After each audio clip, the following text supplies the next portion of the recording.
दिल की खुशी और अपनों का प्यार, मुबारक हो आपको लोहड़ी का त्यौहार। आप सभी को लोहड़ी की हार्दिक शुभकामनाएं और आपका स्वागत है मेरे YouTube चैनल भक्तिपीडिया पर।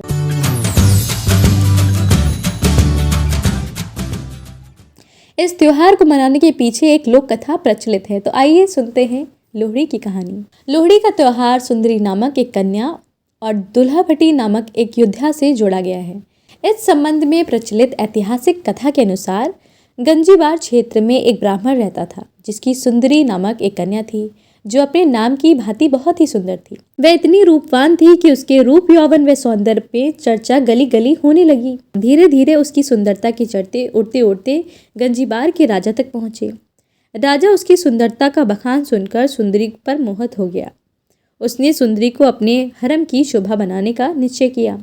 गंजीबार के राजा ने सुंदरी के पिता को संदेश भेजा कि वे अपनी बेटी को उसके हरम में भेज दें। इसके बदले में उसे धन दौलत से लाद दिया जाएगा।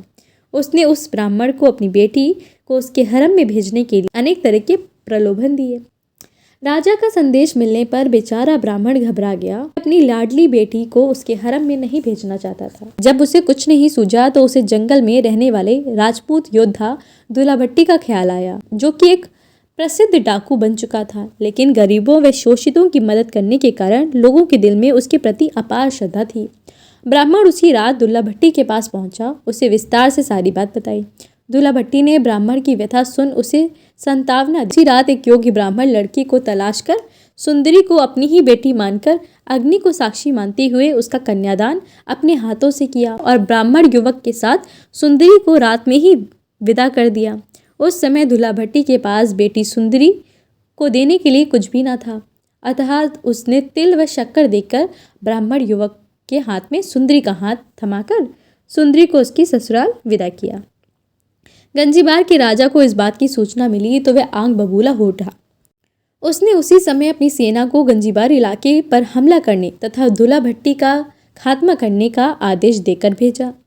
राजा का आदेश मिलते ही सेना दुल्हा भट्टी के ठिकाने की ओर बढ़ी, लेकिन दुल्हा भट्टी और उसके साथियों ने अपनी पूरी ताकत लगाकर राजा की सेना को बुरी तरह धूल चटा दी। दुल्हा भट्टी के हाथों से शाही सेना की करारी शिकस्त होने की खुशी में गंजीबार के लोगों ने अलाव जलाए और दुल्हा भट्टी की प्रशंसा में गीत गाकर भंगड़ा डाला। कहा जाता है तभी से लोहड़ी के अवसर पर गाए जाने वाले गीतों में सुंदरी और दुल्हा भट्टी को विशेष तौर पर याद किया जाता है। सुंदर मुंदरी हो तेरा कौन विचारा हो, दूल्हा भट्टी वाला हो, दूल्हे निधि ब्याही हो, शेर शक्कर पाई हो, कुड़ी दा लाल पटाका हो, कुड़ी दा शालू पाटा हो, तेरा जीवे चाचा सानू दी लोहड़ी, तेरे जीवे जोड़ी हो, दूल्हा भट्टी वाला हो। हैप्पी लोहड़ी।